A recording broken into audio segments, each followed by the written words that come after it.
Hey,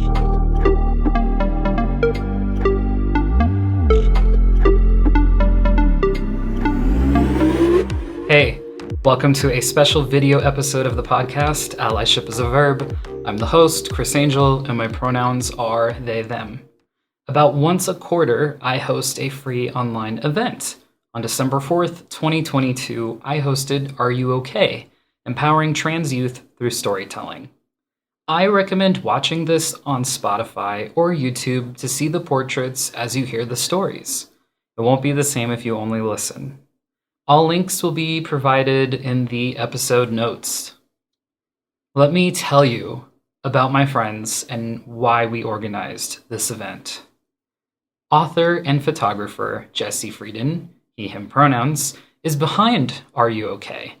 It documents the experiences and stories of over 120 and counting trans and non-binary youth living in the United States during this time of horrific anti-trans legislation.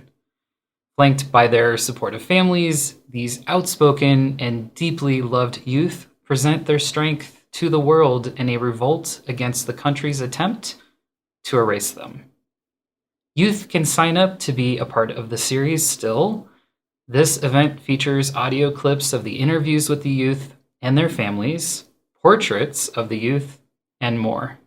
I also brought in my friend, Rebecca Miner, she, her pronouns, a gender specialist and parent coach, among many other hats. Together, they discussed the resilience of trans youth and the importance of allowing trans youth to tell their own stories. As a gender specialist, Rebecca partners with trans and gender nonconforming youth throughout their journey of becoming and guides their parents in affirming it. I'm happy to report that we had 365 RSVPs and $300 in donations to help keep Jesse's series, Are You OK? Going. The donations help to cover gas, food, lodging, and other related costs for traveling across the states, capturing stories and portraits. Links to the project, where to donate, and where trans, non-binary, and gender non-conforming youth can sign up are all on his website, linked below. If the stories move you, there's even more featured on his website. You may have noticed I am now rocking Allyship as a Verb merch. This is one of the designs. It's a gradient design, and the other one has an infinity symbol on it. And what's going to happen is the proceeds from the shirts, the sweatshirts like this one, the hoodies, that's all going to go toward helping me produce Allyship as a Verb. This season alone is going to be costing me over $3,000 USD, and it's a lot. This is an expensive project that I put together, and I'm very proud of my work, and I want to continue to have more stories to share, and I want to be able to confidently say that there's going to be a season 3, but I really need the help. And that means helping me to fundraise by buying the merch. There's also going to be limited edition stickers. As you can see, this is holographic. It's about 3 inches wide.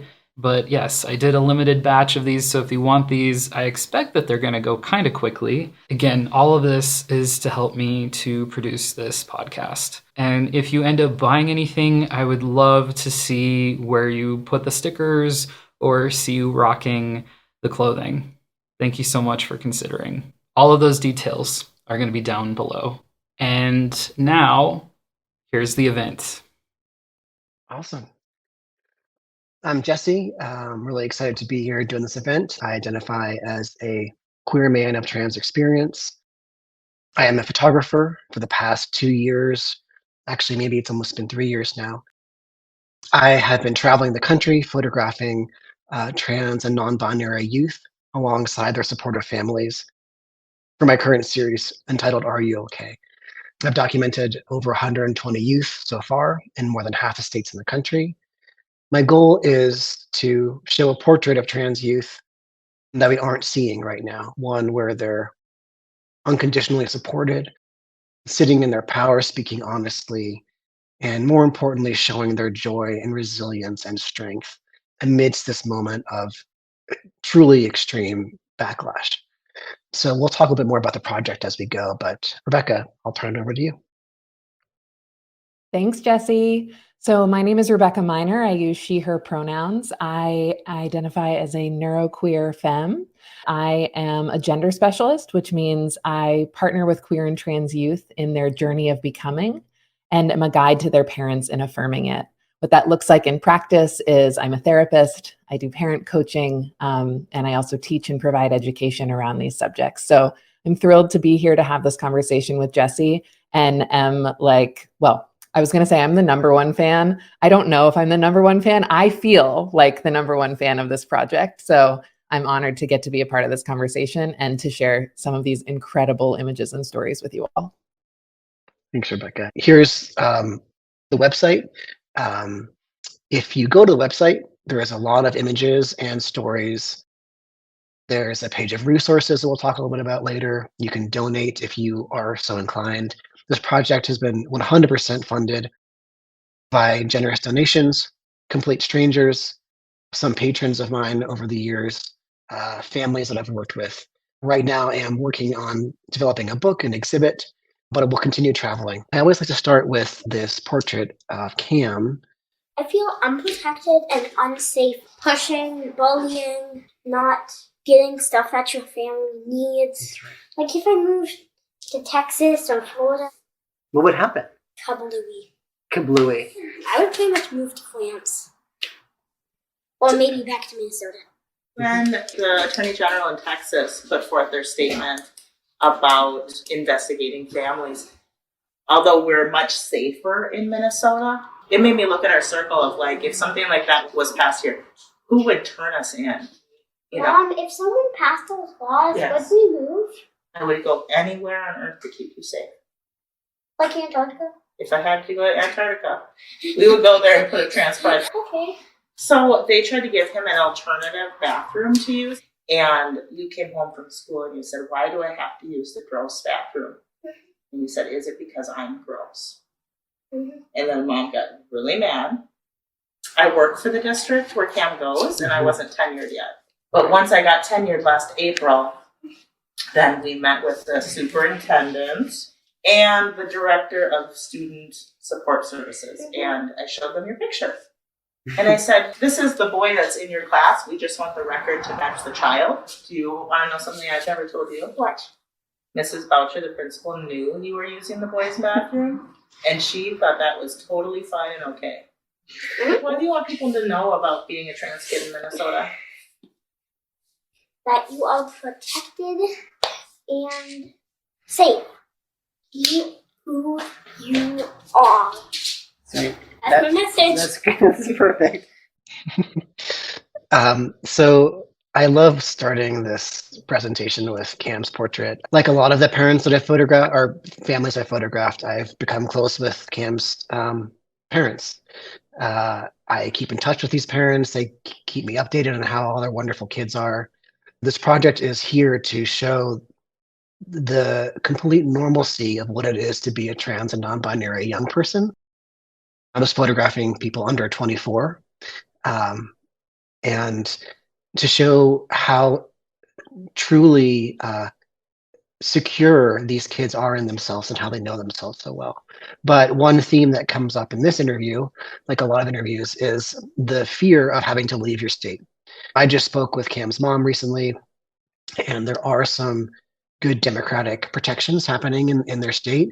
But in a lot of states where I've photographed, that's not the case. So yeah, I was just wondering, Rebecca, if that's a theme that's been coming up for you in the work you're doing, even in, a safer state, the fear of how do we help our trans and non-binary kids deal with the fear of leaving their state, leaving their country, et cetera? Sure. I mean, first of all, I don't want any children to have to think about this, right? The fact that an 8-year-old is thinking about having to leave the country is just beyond unacceptable to me. Like you said, I practice in Massachusetts, which is a very safe state as far as these things are concerned. These subjects absolutely still come up in session, often because of friends who live in other states or family they have in other places, or just the general sense of like, what if I lived in a state like that? I would have to think about these things. When I do parent coaching, I'm able to do that anywhere in the US. So I do work with families who are in states where they're having to make some of these decisions. And I mean, it's huge, right? It's not, because then it's about changing everything for the entire family. Parents are considering risking jobs and career opportunities just to be able to get their kids to a place where they can be safe and have access to healthcare. These questions are looming every day. I've gone back and forth, like I think a lot of people in the community, keeping up to date, having my finger on the pulse of what is happening in our world, what attacks are happening, what legislation is happening to hurt the community. I was just, reading right before this about another attack on, like drag show or something like that in states where we think things are safe. I really want to balance with this project and in this conversation today that there is a lot of fear for these kids, whether they're Cam's age, Cam's 8, or some of these younger, older youths in college or adults. I think everyone has fear, but what we need to do is speak out and tell our stories if we're comfortable doing that and show the humanity of the community that's being harmed. And that's the point of this project. So I'm going to go back to the images. So this is Sammy, who I photographed in Illinois. I've worked really hard to tell a story that's not being told. That's always my goal as a photographer, as a storyteller. The image of trans youth that I see, I don't know if you see this, Rebecca, whether it's, a poorly done article in the New York Times or some other terrible magazine, it's always sort of this sad, white, privileged trans kid. Yes. We don't need to be showing trans kids being sad, and we don't need to only show privileged white children that are having access to social and medical transition. The way that I find these families is, well, it's an incredible amount of work to do outreach. I do outreach to queer centers in these states, to family groups, to PFLAG, groups like the Mama Bears and Free Mom Hugs.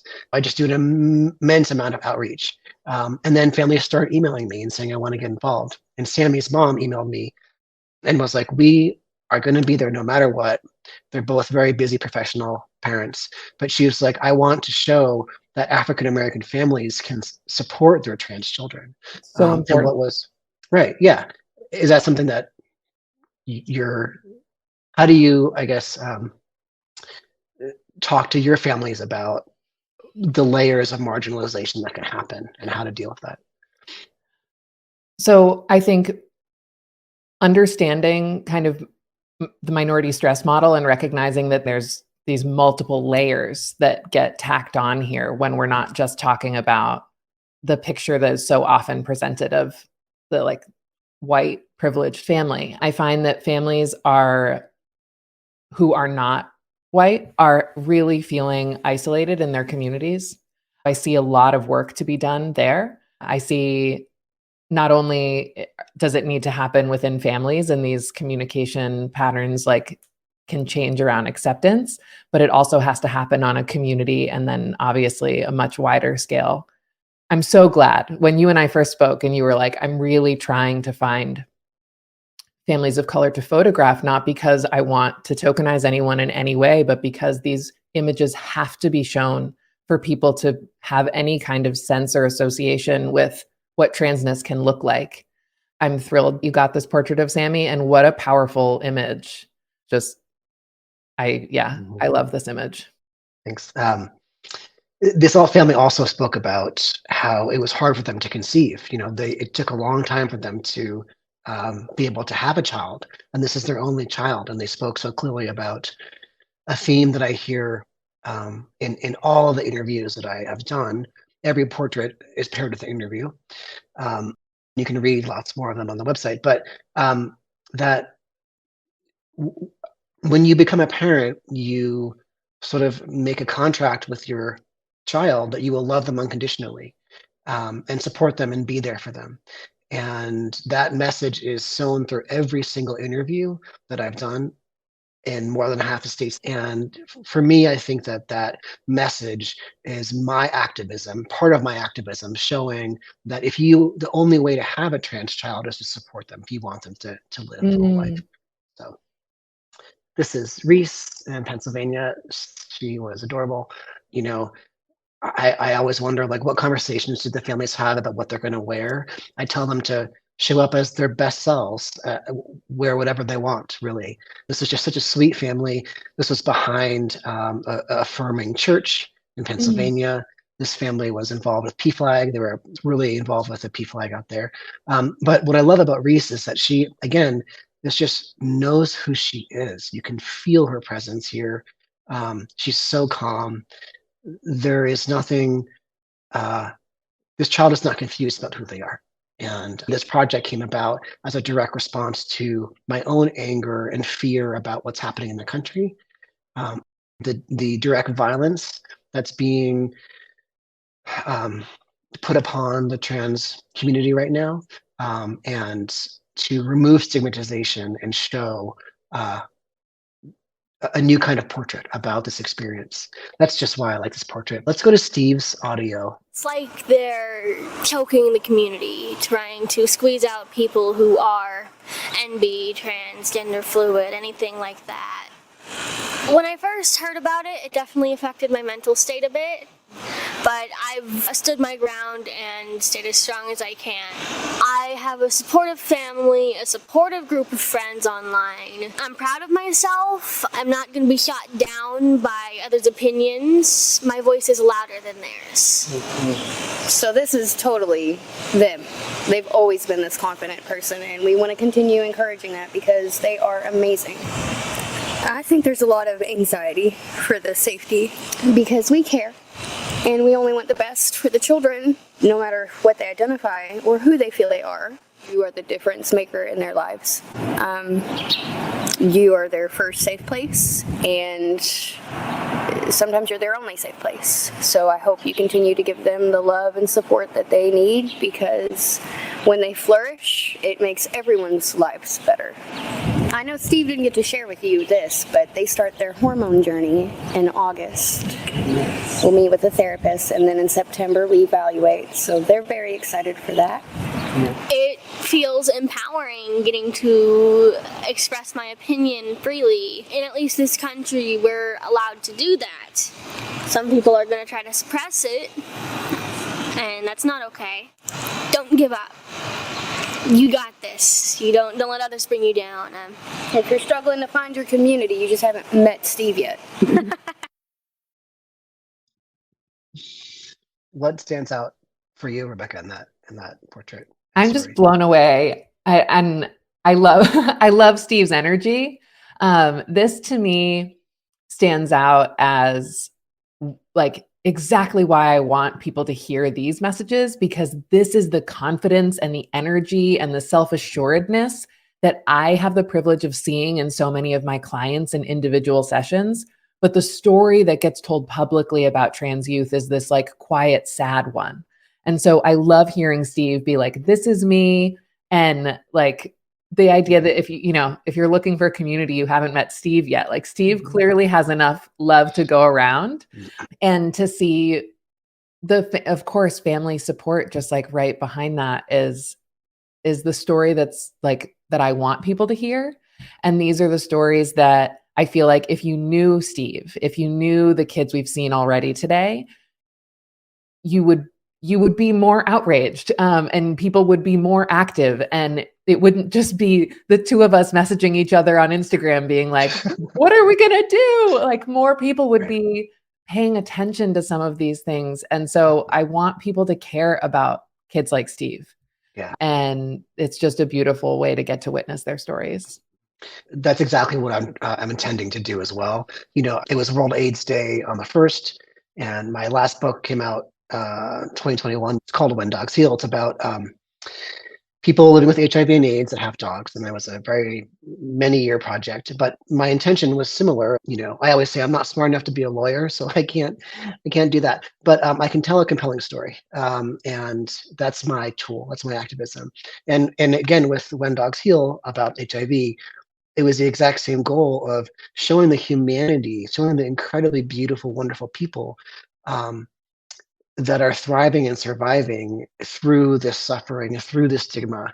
In that book, you can see these beautiful portraits of love and caring between person with HIV and their dog, that can completely change your understanding of this diagnosis, this community, this misunderstood, marginalized, under attack community. And that's kind of what I was hearing you say, Rebecca, about this.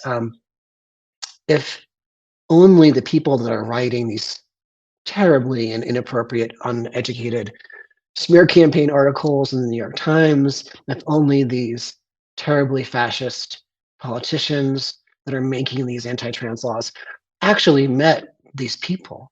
I mean, this family, Steve, one of my favorite families. I try not to have favorites, but I'm human. So this was in Louisville. They lived hours away. They lived, in a very rural farming community. They lived on farming property that was passed down from generations and generations and generations.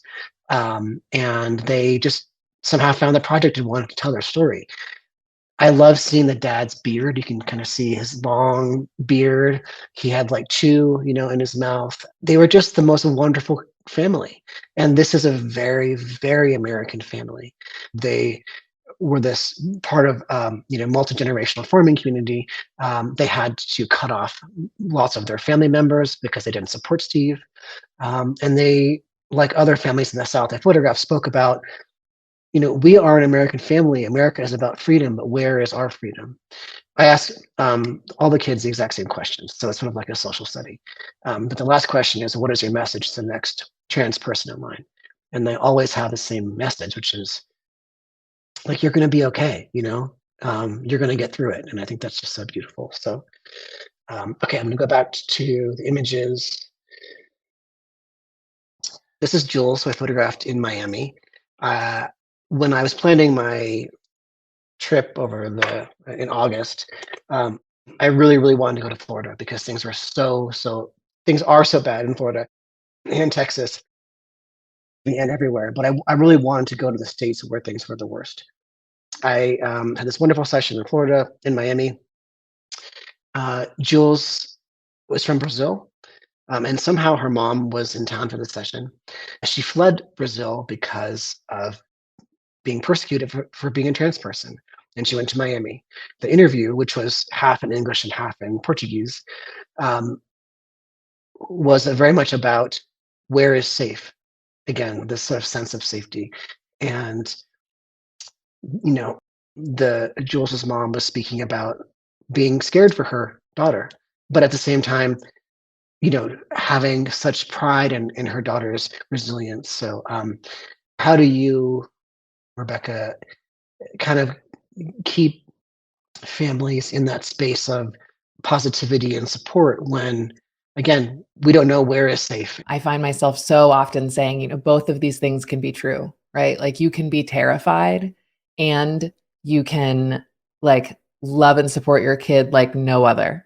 There are going to be days or hours or times when you wake up at 2 a.m. worried about what something is going to mean for your kid. You can stay grounded in the reality that they know who they are. They've shared that with you. You're honoring that. They're building a community. And hopefully the more work we all do around this and the more conversations we have and the more exposure people have to these kinds of stories, the more we'll see this start to shift, and that more places can be safe places, right? And that it doesn't have to be just these tiny little enclaves, but that parents won't have to worry about their children moving through the world. Yeah, I think that's a good point about, how do we create more safe spaces? When I think about the immense work that goes into this project, coordinating, planning, editing, everything, and really holding space for these families. I could never be a therapist because my capacity for holding space is quite limited. I don't believe that, but okay. Well, I when I'm on the road doing this project, my friends always make fun of me. I love a road trip, but I've been on the road for like 3 years straight. It's a lot. I'm a little tired now, but I pack my truck, and I'm like, this last trip I was on the road for a month. It was a really long trip, and I don't take breaks. I photograph and then I drive, and I photograph and I drive, and I don't see friends or talk to anyone. I'm just sort of like in the zone where I have to be really hyper focused in this creative mode. But when I am on the road doing this project, the second I show up to my session, this was outside a really great little queer center, I have endless energy and focus and attention for these families because I'm so excited to meet them. They're happy to meet me. They wouldn't be showing up if they didn't want to. So it's so thrilling to be able to be on the ground meeting these people and telling these stories because I know I am confident, even though, am I scared of what's happening in the world? Yes. Am I exhausted? Yes. All those things. But I am confident that this is already having a positive impact and will continue having a positive impact. My goal is to make this project as accessible as possible. I'm planning on doing a touring exhibit for next year or 2024, a book, all these things so that this can create political positive change. The question, the big question is how do we make more safe spaces? And I think for me, the answer is action. I think about, again, spending 8 years working on When Dogs Heal about the HIV and AIDS. I think about the AIDS epidemic and how there was no social media, obviously, then. People were doing die-ins. People started the AIDS quilt. ACT UP started. There was no subtlety about it. There was no, well, we can kind of rest on our laurels. We can just click like on social media, and that's our activism. In the 90s, you had to be pounding the pavement. You had to be doing drastic action. And I think that, along with the creative projects that were done around the AIDS epidemic, that's how things shifted, and that's what we need right now. And so I hope people can find a way to get involved. How do you encourage people to get involved? Well, people kept asking me, so I decided to make a page on my website about it. So it's easy to find. It's genderspecialist.com/protecttransyouth. I try to keep it updated with when there are, opportunities to sign petitions or make calls or like whatever information people need to make it as easy as possible so that people can just go down the list and be like, boom, boom, boom. I don't even have to think about it. And then there are fewer excuses in my mind for not taking that time, right? Like if you have 5 minutes, there's something that you can do. And I totally agree with you that action, I think, in many ways is how I cope with the sense of helplessness that I feel at times around some of this. So I just try to figure out how to do as much as I can. And I think we all have to share that labor, and it shouldn't, you are doing this work as a labor of love and as someone who is a part of the community. And I also feel strongly that cisgender folks, this is an opportunity. Like that is not time to be quiet. And in the same way that people were pounding pavement in the 90s, like we need to see that kind of energy again, whether it's in person or online, but it needs to, like, I can't be the only one having awkward conversations at dinner parties and going up to managers at cafes that have single user, bathrooms that are still gendered and like just constantly questioning and advocating. This has to be a shared effort. And I believe it's possible, right? I do this work because I believe in generational change, but it's going to take all hands on deck. Yeah, I think that's such a great point. I also, again, I get tired. I get sad. It's a lot to hold. But when I'm taking action, I feel invincible.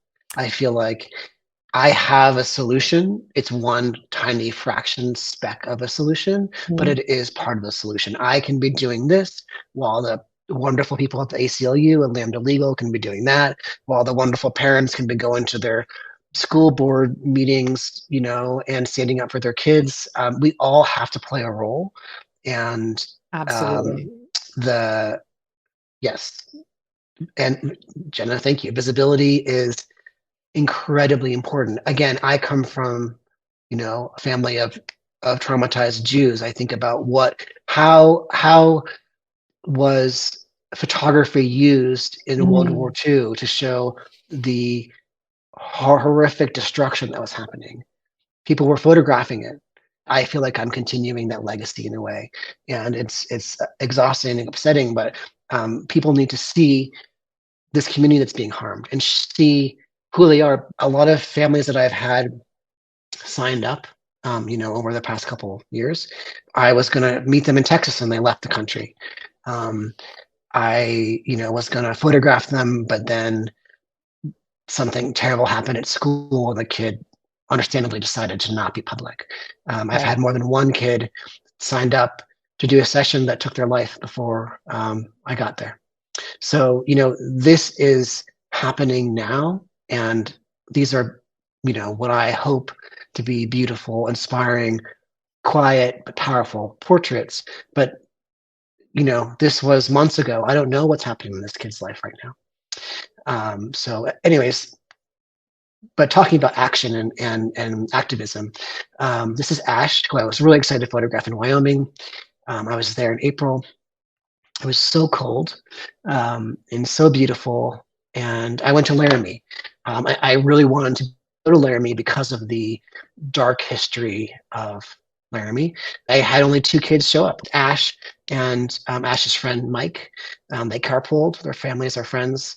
And I found, I'm always trying to find either I'll try to hook up with a queer center that will let me photograph in their parking lot. Or, I was always photographing outside because I wanted the natural light. I wanted to be COVID safe. In towns like Laramie, no one was really picking up the phone necessarily for me. So what I would do is, this is why this project is so hard, I will obsessively look on Google Earth in a town for like a park that has trees, or it's a whole thing. And what I found on Google Earth was this like 1920s outside auditorium that was beautiful and white and looked like it was a studio. So that's where we met. Ash is very beautifully well-spoken, very public, non-binary kid in high school. I mean, they're in high school and they're so smart. But they were speaking about living in small town Wyoming, and craving as a kid examples of non-binary people that lived in these rural states. I think a lot of projects like this or other visuals of trans people are, kids in the big cities. But I want people to know that trans and non-binary young people are everywhere in the country. And I love seeing the confidence in Ash's face here too. Much like Reese's photo, I feel this kind of like very calm, just like, this is me.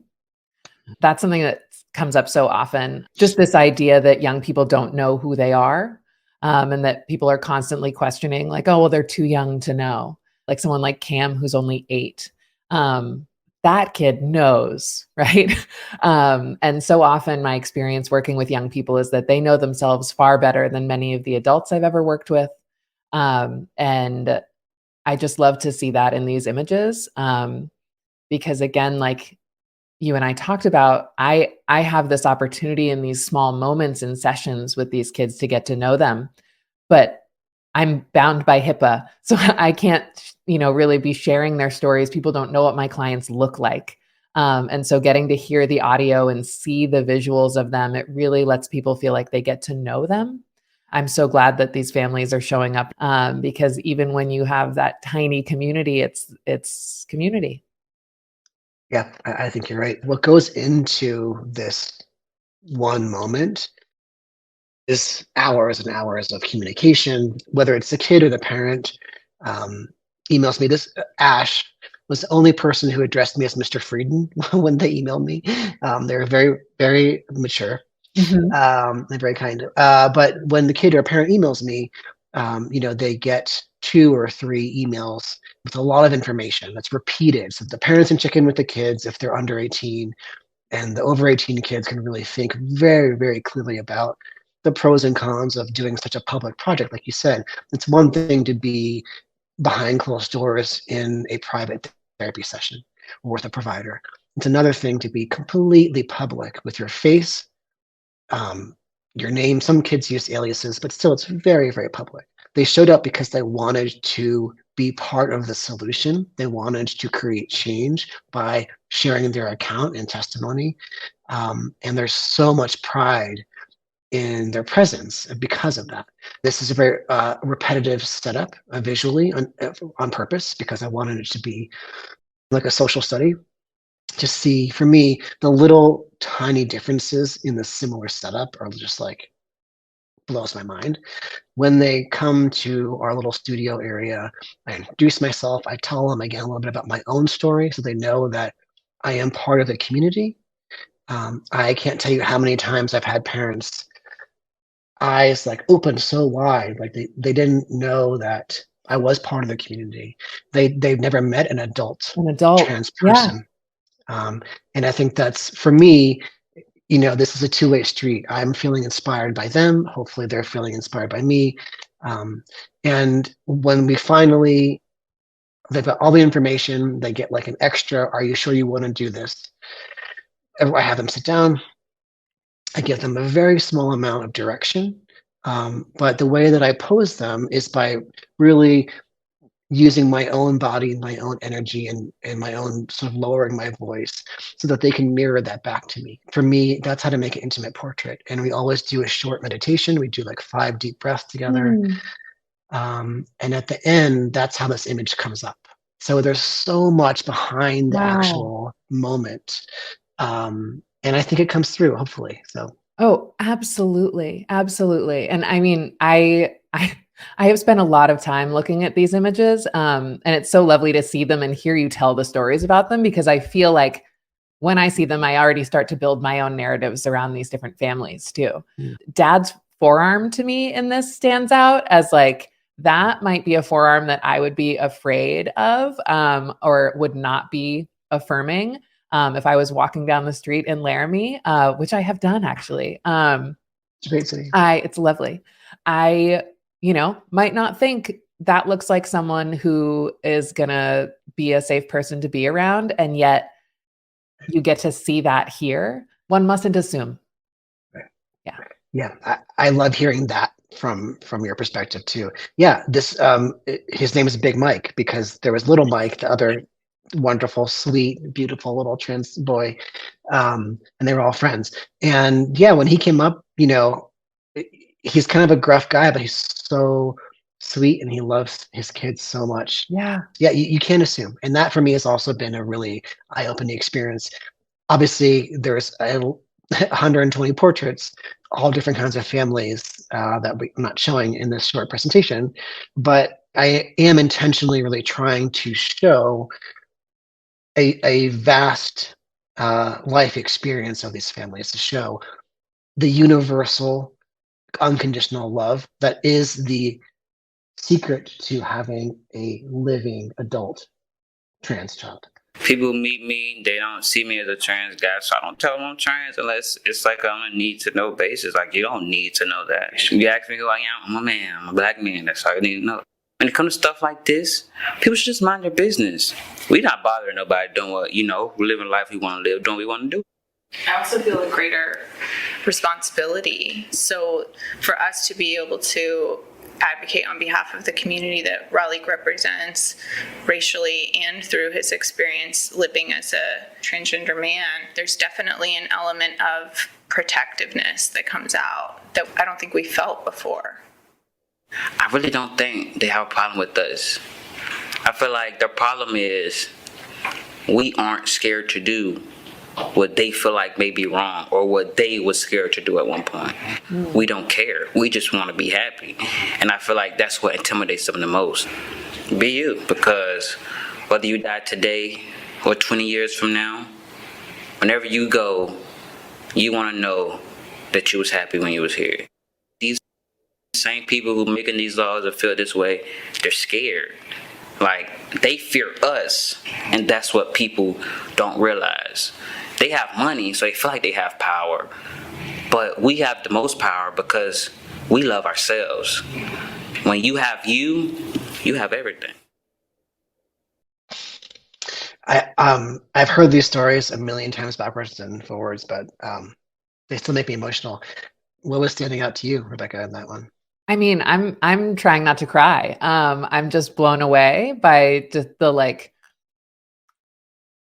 the awareness and what really boils down to that reality of like, I love myself, and that scares people. I think that's just such a good a good interpretation from a therapist of what was being said. I love myself, and that scares people. Yeah. I don't think I mean, I've heard Ralik's stories so many times. I loved him so much. I'll tell you about his story in a second. But um, I love myself, and that scares people. To me, I relate to that so deeply. That was my experience as a child. I knew who I was from age 0. And I was like, get the heck out of my way because I deserve to live. It's a miracle that I'm age 41. I can't explain how that happened. I want to give back to my community and help others. But that was my experience too. It's a sick world we live in when people, whether people of color, trans people, disabled people, any marginalized group, Jews, anything, we are taught to hate ourselves because we are not the quote unquote norm, which is white, cisgendered, straight men. That's it. Able-bodied men. If you aren't that, you should hate yourself, is what the world says. I'm a selfish artist. I want my sitters to tell my story for me because I don't want to be like talking about myself, although I am a bit with this project. But Ralik really did a great job with that. We love ourselves, and that's what people fear. If there is one sentence from this project that I want to stand out, it's really that. I'll just give you a little background about Ralik.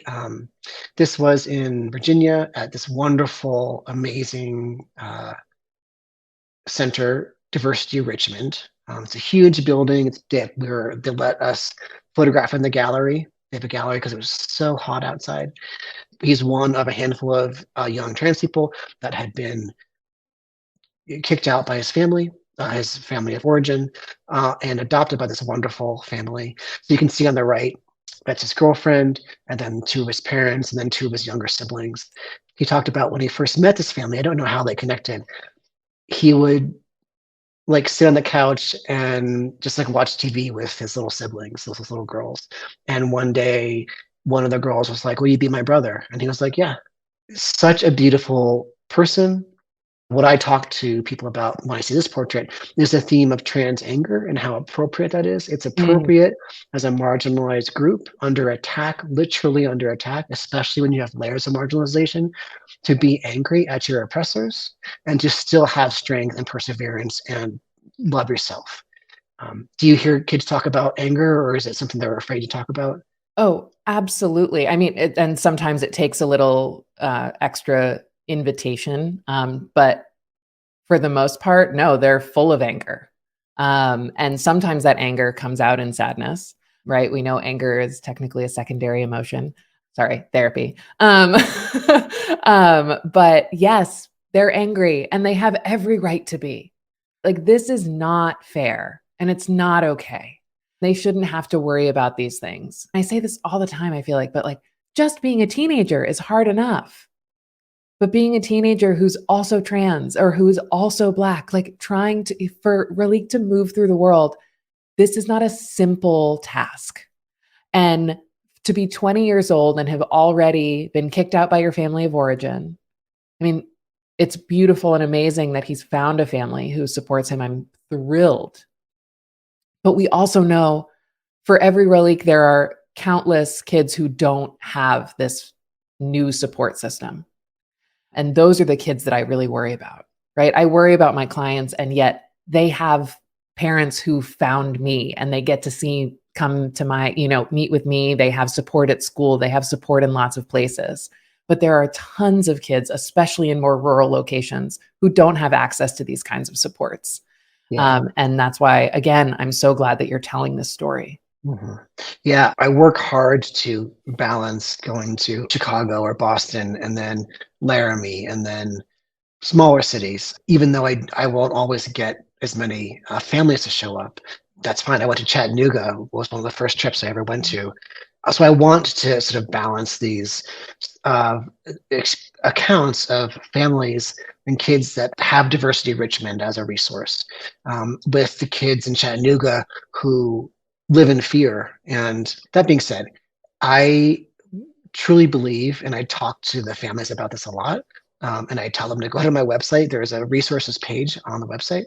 I truly believe in using, virtual support groups. I'm not a therapist, so I cannot Absolutely. give therapy advice. But about a year ago, I started a online, just multi-generational community for twice a month. It's so radical for younger trans people to talk to older trans people. I also volunteer, give my time as a mentor online for 2 other groups. And again, it's all virtual, it's all free.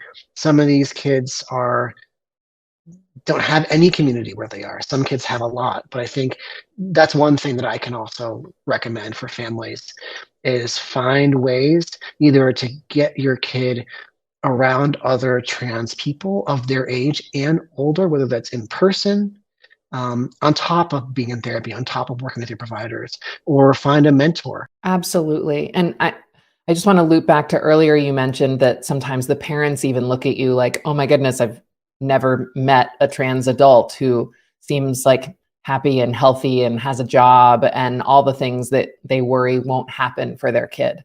That's another reason why we need more visibility and more of these like communities, like the space that you've created where younger trans guys can talk to you and be like, oh, wow, someone actually made it to 41.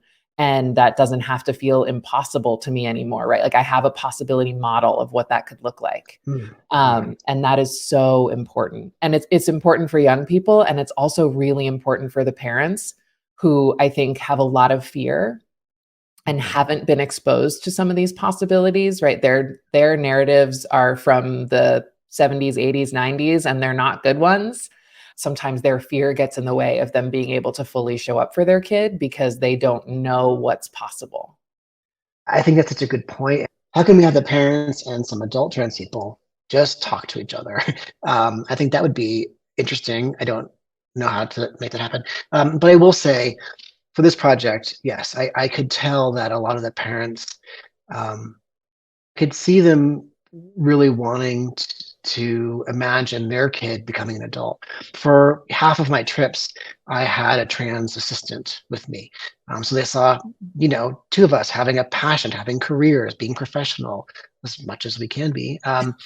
And at the same time, I try to make it very clear that I am getting as much as I'm giving. I didn't have parents that would have shown up for this kind of a project. It's very healing and affirming for me to be doing this exposure therapy for myself. So again, I keep up with so many of the kids and families from this project. And we've made our own little community, and it's really just something I didn't know was going to happen. But speaking of, role models and life expectancy and all that kind of stuff. This is Simon, who I photographed in Iowa. Again, there's trans people in Iowa. You might not think they're everywhere, but they are. This is another kid who was rejected by his family, had been adopted by this amazing, awesome family. The dad was one of very few dads who just wouldn't talk to me. He was you could tell he loved his kids, but he just didn't want to talk to me. And that's his prerogative. And then the son, like he was wearing a kind of gay supportive t-shirt, which is really sweet. What Simon was saying in his interview was he's 18, so he's just about to graduate high school. He was talking a lot, about being an elder, being a trans elder at age 18. And for me, that just really, really hit me hard,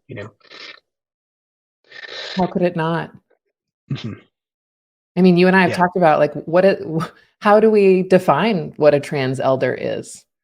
The fact that you have identified as one at 41 is also disheartening to me.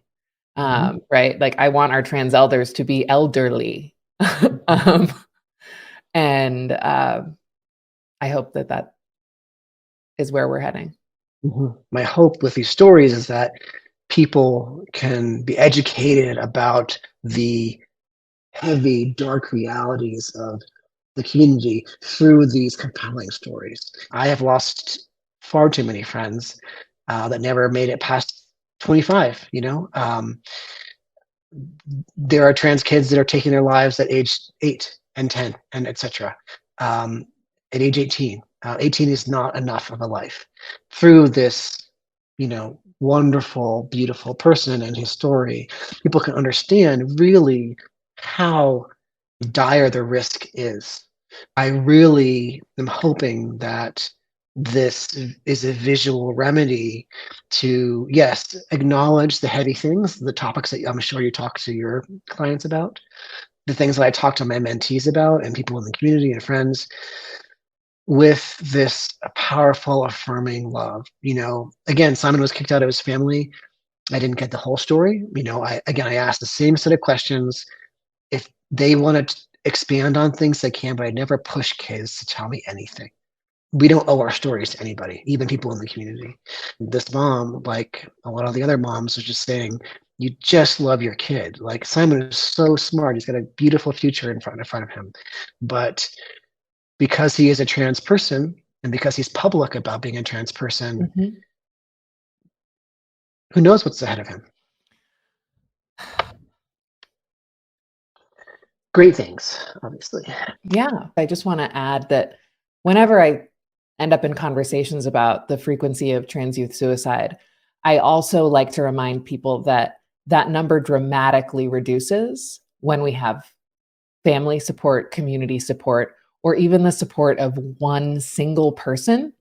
That number drops to 40%. So it can be so disheartening to hear some of the statistics and read some of the numbers and feel like there's nothing I can do. And yet you can be one person who can show up and show support. And so I just want to reiterate that too, that like, yes, there is a lot that is still very scary about all of this. And we have to acknowledge that. And I also want us to hold, right? There's that both and again of like, both of these things can be true. Yeah, I appreciate you putting your professional perspective on that. The only way to have a trans kid is to support them. Even if it's just one parent. There's been lots of kids that I photographed whose parents were separated. One parent was supportive, one parent wasn't. And those kids were doing great because they had at least one parent that had their back, and that's all you need. It can be a teacher, it can be a coach, it can be some other person, it can be someone kids connects with as an online support group. Trans kids, trans young people, and trans adults just need to know that they are loved and that they have normal lives. This flows well into this portrait. This is Sunny, one of the first portraits I did in Texas. There's so many things I love about this. I love Sunny. She is adorable. She's probably 10 or something now. I keep up with her mom a little bit, and she's doing roller derby now. She's just like kicking ass doing roller derby. I love it. And they came through with the matching t-shirts too. They were like, we are not messing around. Yeah. The mom made those t-shirts, the Texas state with the trans flag, and they showed up. This was in the parking lot in Texas, sort of next to a queer affirming center. But some of these queer centers, because of the fear of backlash or liabilities, they're like, we'll let you use our parking lot, but we can't talk to you. And I respected that, and that was still very generous. So they showed up in the parking lot, and they're like, we have to do an outfit change. And I was like, oh no, what is it going to be? But so they all put on these t-shirts. And what you don't see is the mom, she had rainbow stripes in her hair, like very well done rainbow hairdo. And the husband did it. And the husband spoke in his interview, which is also on the website, about, he is a Texas raised, born and bred kind of macho Texan man. And that in the beginning, he had a hard time accepting Sunny. And he got a lot of backlash from like his boss, from other men. And he just clearly loves his kid. He was crying when he was talking to me. And so, it's just a really beautiful example of it's not easy for, I think, it's taken me many years to understand this, but I'm not a parent, but I can imagine as a parent, it's difficult when you see your child go through anything that is challenging, that may provide challenges in the future. But this family loved each other. They were awesome. And again, you support your kid and they can have a normal life. They can just go play roller derby and be normal. And I love that. Yeah. And she's just so cute. It's fantastic. There are a lot of assumptions that get made about dads, I think, probably about all parents. But I want to give a brief shout out to dads, who many of whom I've worked with start off a little bit challenged by some of these concepts, and not all, I want to be clear, who, come from particular backgrounds where they were really raised with very strong narratives around and cultural expectations around gender. So there's a lot of unlearning that has to be done. But at the end of the day, they love their kids and are willing to put in the work. And that I would love a space where they can be in conversation with one another. I feel like so often it's pretty isolating when you're like, feel like some of the only families in the community, or certainly the only guy at your job, depending on what kind of work you do, who has this going on. And so often that's not true, but it feels that way. I mean, I love moms too. We love moms. All the moms are so powerful in this project. And it's so evident in the way that so often they have their hands resting on the kid's shoulder in this, like, I have got you, right? And we heard that in Cam's mom at the beginning, of just like, I would go anywhere for you.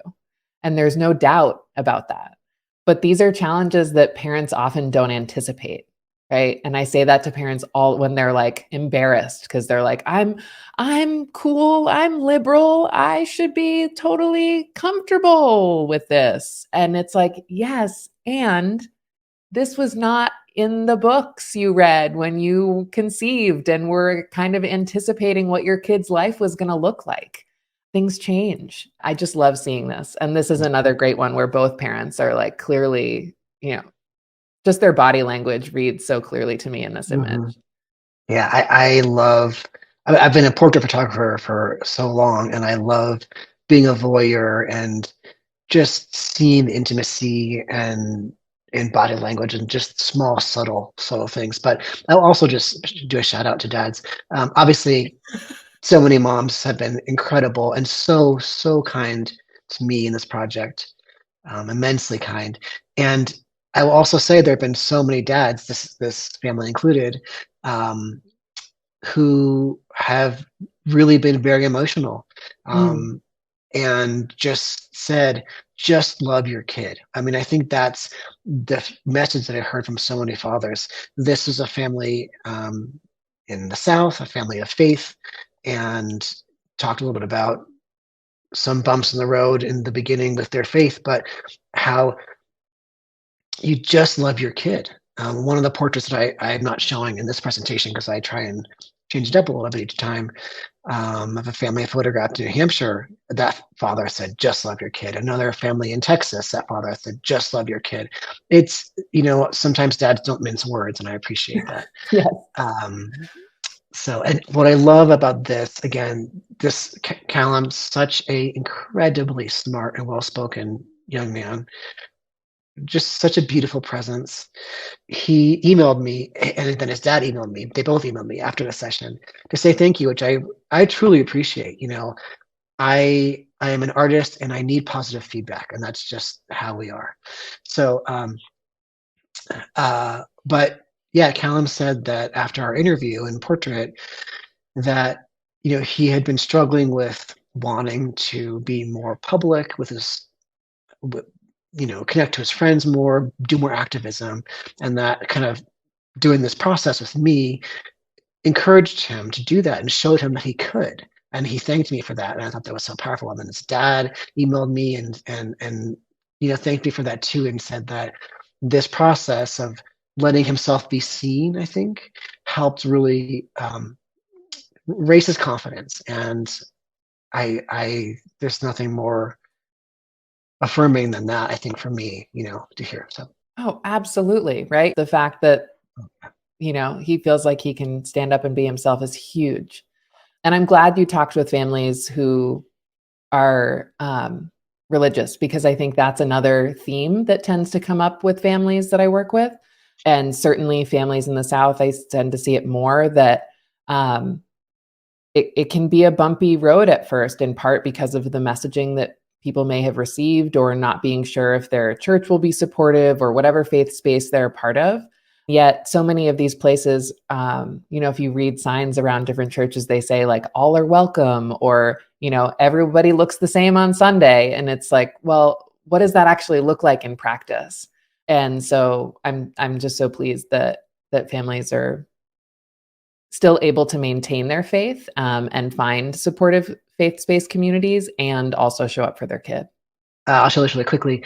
I just love this portrait. I did photograph dogs for 15 years professionally, so I think maybe some families, I wanted them to Google me. I think most families did Google me and make sure that I was a legit person, as I was very appropriate. A handful of families brought their dogs, and I love just the peacefulness and self-knowledge and the closeness of the family. It's really terrifying because it feels like we're moving backwards sometimes.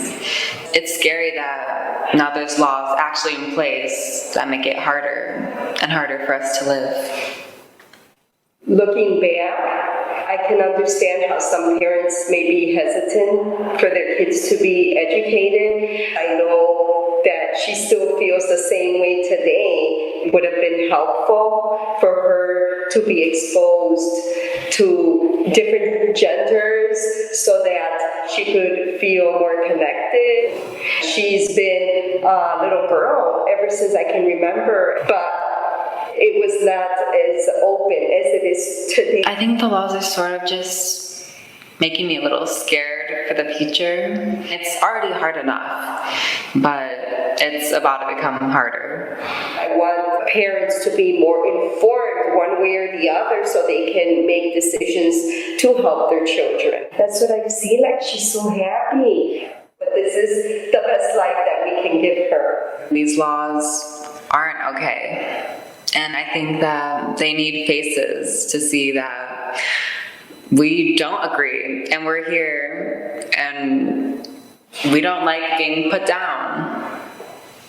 I want to say, believe in yourself. You'll make it. You'll get there. You'll get to where you're going, and you'll find happiness. You'll find people who support you and love you unconditionally. And you're going to have a great life. Just keep being you. Anyways, Lexi, one of my favorite portraits. Another example of a dad who was not supportive in the beginning, and a family that had resources and lived in a big city and struggled to really find medical support. Another family that really had never met trans adults, and just such a wonderful kid. I love Lexi's message. Again, that was her response to, what do you want to say to the next trans person in line? And so I'll just go from that, this audio, to the last portrait that I always like to end on. So again, we've spoken about some really hard topics. As Rebecca says, we balance.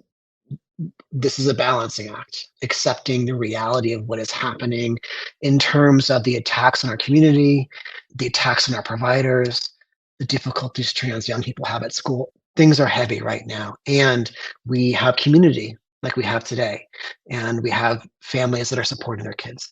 So this is Caroline, the mom. She's wonderful. Her kid Nova had signed up for a session. This is in Florida. Again, things are real bad down there right now, really bad. I don't know if any of these families are still there, but her daughter had signed up for a session, but had been in and out of the hospital for suicidal ideation. And a couple of days before her session, she went back to the hospital. So she was safe. And her mom asked her, do you still want me to do this portrait? Some kids don't make it. Some kids thankfully go to the hospital when they can be safe. so many things can happen. And I had invited a few parents who had lost their kids to come, and no one had taken me up, and understandably Caroline was just she's just amazing. Very long interview. She asked her daughter if she could come without her, and that's what this portrait is. I think Nova is still struggling, but she's okay, and that's what's important, because she has a mom that unconditionally, unapologetically has her back, and that's why she is alive. But I just think this is an important message to balance the joy and the power of like Lexi's story and Ralik's story and Steve's story, and all the joy and power and resilience with what is at stake. So that is the last portrait. Rebecca, do you have any final thoughts? I think you just summed that up so beautifully. And really, I'm relieved to hear that Nova was in the hospital. I wasn't sure where this story was going, but just the image of the empty chair after seeing so many is incredibly powerful. And I think about parents like this who also could have stayed home, right? She could have canceled. She could have said, my kid's in the hospital and I'm going to take the day for myself or whatever, anything. And instead she got consent from her kid and showed up. And that to me is at the end of the day, what we want from parents is this, like, I don't always get it and I don't always have to, but I can show up. Right. Yeah, exactly. For me, I feel the love for her kid here in just her posture. And I always did the portraits before the interview, so I learned much more about her after this portrait. Oh, interesting. Okay. Yeah. This project would not be possible without so many families responding to me, trusting their kids, being, again, willing to put themselves and their identities on the line to help not only their kid but other kids. So it's such an incredible honor to do this work, and I am honored to just show up with the camera and microphone, and I am excited to keep doing it. I don't want this project just to be a book and go on the shelf, and I don't want this just to show at a gallery that no one can get to. And I am talking to lots of universities, I'm talking to lots of queer centers, lots of family organizations that will host an exhibit in 2024. I will self-publish this, so I have extreme control over how this book is done and how the stories are told.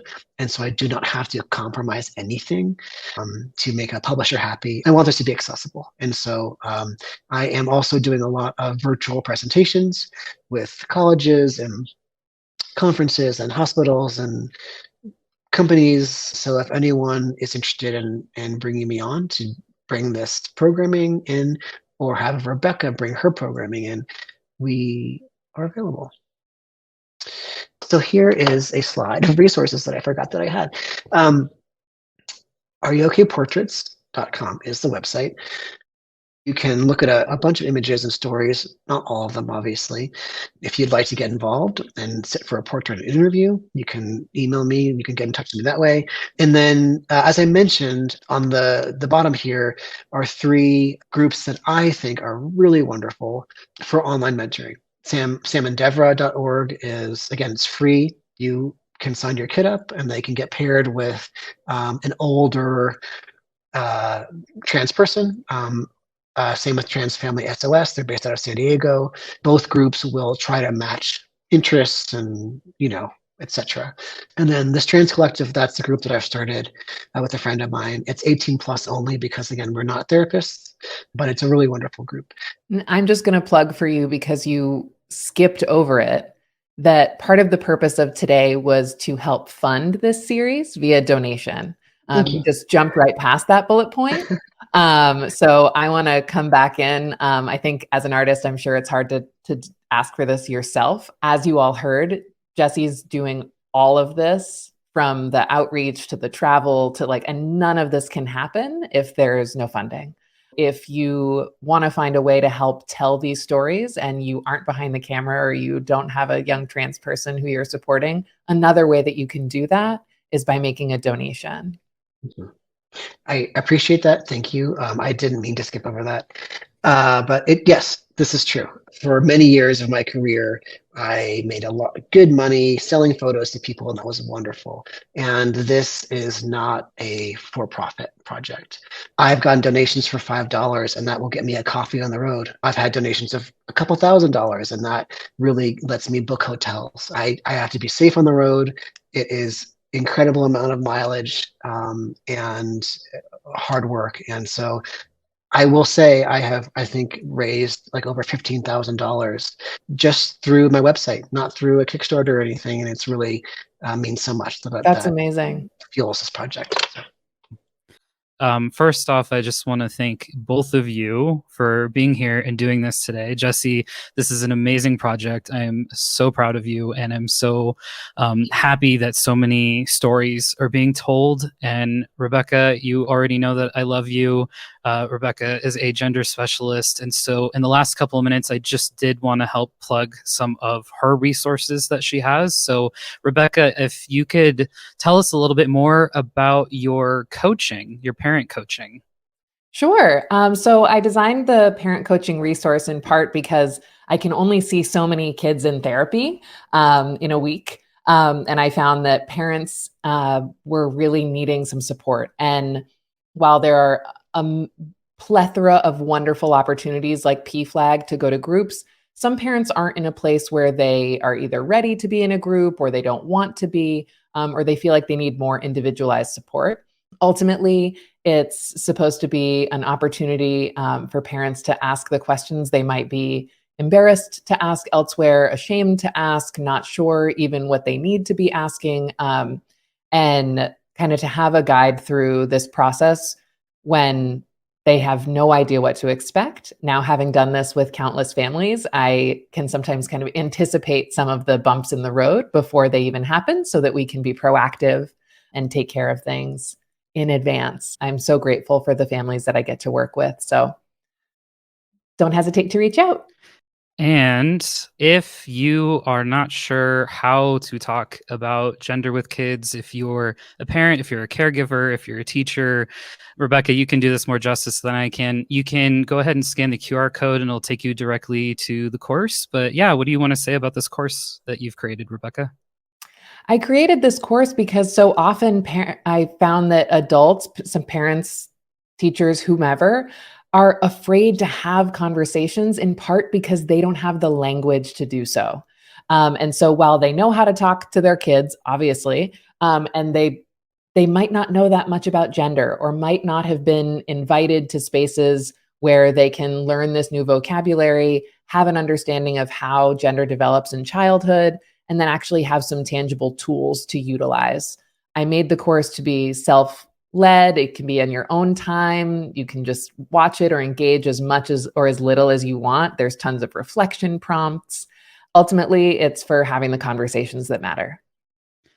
Awesome. Well, we are at time. So any last words, Jesse, and then I'll throw it to Rebecca.